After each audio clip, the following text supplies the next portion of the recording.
Hey guys, Michael Griswold here again.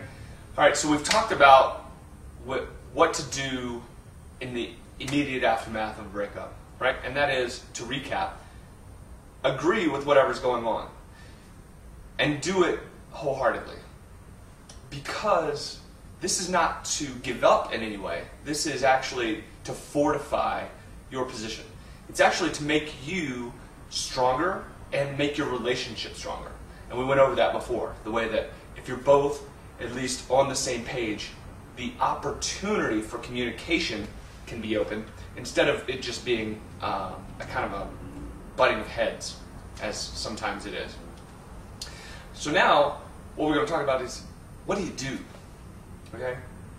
What do you do now that you're not talking? Because it seems like if the goal is to get them back, then not talking isn't really achieving that. Well, there's a lot of tips and techniques that are gone into in this book, but I want to give you the mindset behind it, okay? Which is this. What do we value as people? We value things that are rare, right? Think about, why do we pay thousands of dollars for a diamond instead of a cubic zirconia? It's rare, right? You see this all the time with marketing experts, right? You can't turn on the television and watch like one of those TV offers, right? Without them saying, act now, supplies are limited. Why does that work? Well, in Robert Cialdini's book, his brilliant book, Influence, The Psychology of Persuasion, he talks about 6 factors that give us influence on other people's lives. One of them is scarcity. And scarcity is the idea that whatever you have, there's a limited supply of. How can we apply this to a relationship? Well, it's like this. I'm sure that you see this happens with parents and children, this happens with husbands and wives, it happens with boyfriends and girlfriends, brothers and sisters, it happens with friends.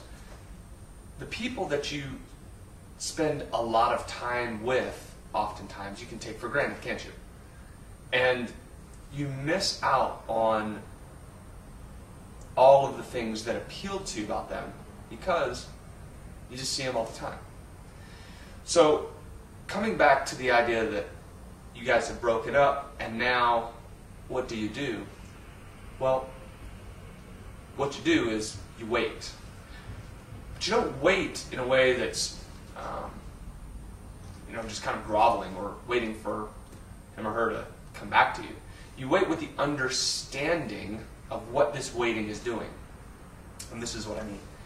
When you're waiting, when you've had a relationship with someone, and it's been a genuine relationship where there's real emotions, and we've talked about this before, real memories and real inside jokes and places that you go, and what you got her on your last anniversary, what she got you for your birthday, those types of things. Those things don't just disappear, right? But what this waiting does is allows you to be a bit more in control, because if you can get this, you are providing the scarcity of your time. Now you might say, well, she broke up with me, or he broke up with me. Doesn't matter. The point is that if you commit to being no contact for a bit of time, then you are providing a scarcity of your time.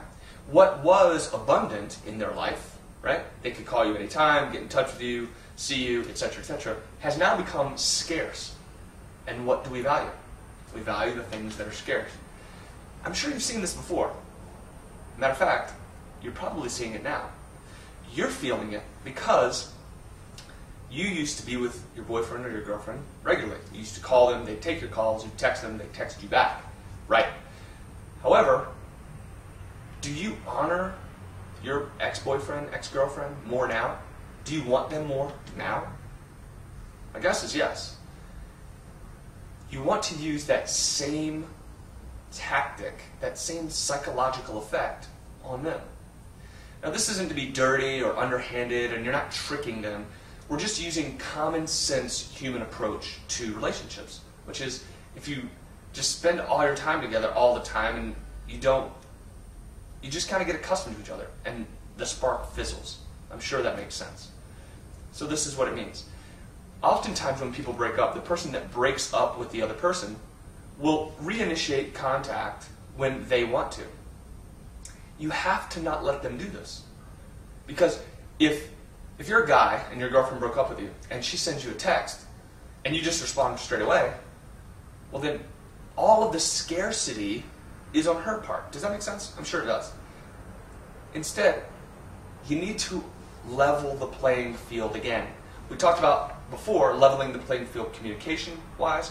Now we level the playing field in terms of scarcity.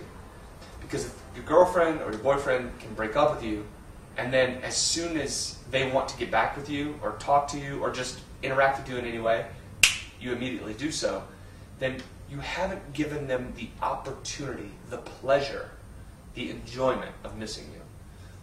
And that really is a pleasure. I mean, if you've ever gone away from someone that you love, when you come back, it's sweeter, isn't it?